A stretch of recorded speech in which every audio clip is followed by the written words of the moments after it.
बहनों और भाइयों नमस्ते। दोस्तों, मैंने कई बार जानकारी दी कि आप जिन लोगों को फर्जी बैंक खाते खुलवा कर दे रहे हैं, आप किसी भी समय फंस जाएंगे। एक ऐसी घटना की जानकारी आज सुबह सुबह मुझे मिली कि 8/3 को विन्नी तलरेजा को पहले क्राइम ब्रांच पुलिस पकड़ कर ले गई और बाद में वहाँ से हरियाणा पुलिस उसको पकड़ कर ले गई है। और यह व्यक्ति रहता कैलाश कॉलोनी में है और इसका ज़्यादातर समय जो है चालिया साहब का ऐसी हाल है उसके बाहर गुजरता है। तो वहाँ के भी कुछ लड़के इसमें शामिल हो सकते हैं। और ये भी बताया जा रहा है कि यह बुक्की भी है और आईडी भी बेचता है। उसके अलावा अगर इन बैंक खातों की सही तरह से जानकारी की गई और मोबाइल छाने गए इनके, तो हो सकता है कि कहीं ना कहीं यह पैसे ऐसा भी ना हो कि बाहर के भी निकल आए। तो बहुत सारे खातों से ये पैसे घूमकर इसके पास आए।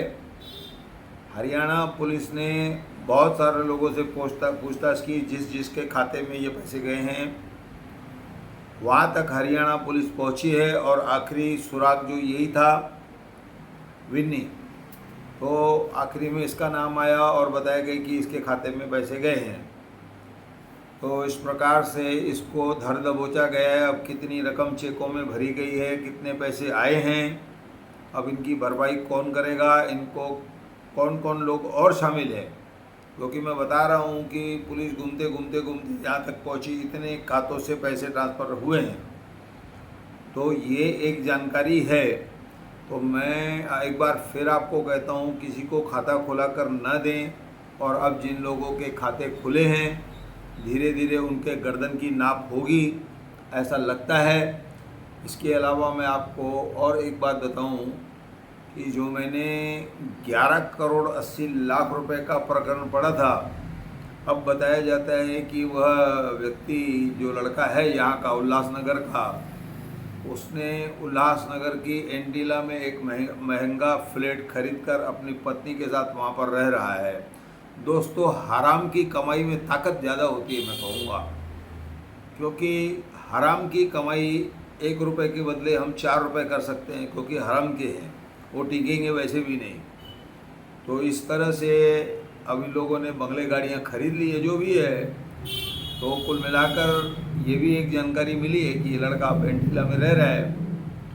और इसकी जानकारी जो मद्रास पुलिस को है, बेंगलुरु पुलिस को, सेन पुलिस स्टेशन में इसका मामला दर्ज हुआ था। ये जो दूसरा प्रकरण है दोस्तों बता रहा हूँ मैं। फ़िलहाल इस व्यक्ति को हरियाणा में ले जाया गया है, ऐसी मुझे जानकारी है।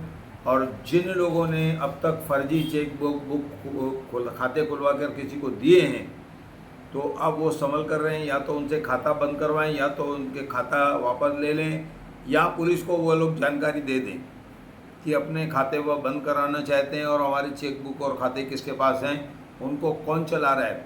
रात को मेरी बात अधूरी रह गई क्योंकि वीडियो बहुत बड़ा बनता जा रहा था। दोस्तों, उस वीडियो को आपने देखा, उसके लिए मैं आपको धन्यवाद देता हूँ।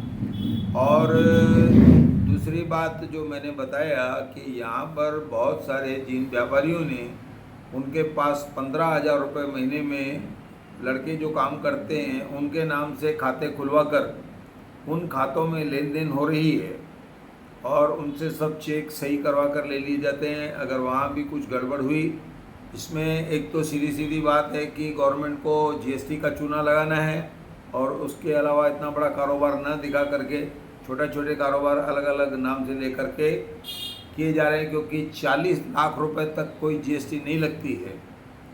तो दोस्तों, कुल मिलाकर ये जानकारी मिली, एक नई जानकारी। विन्नी तलरेजा हरियाणा पुलिस इसको ले गई है।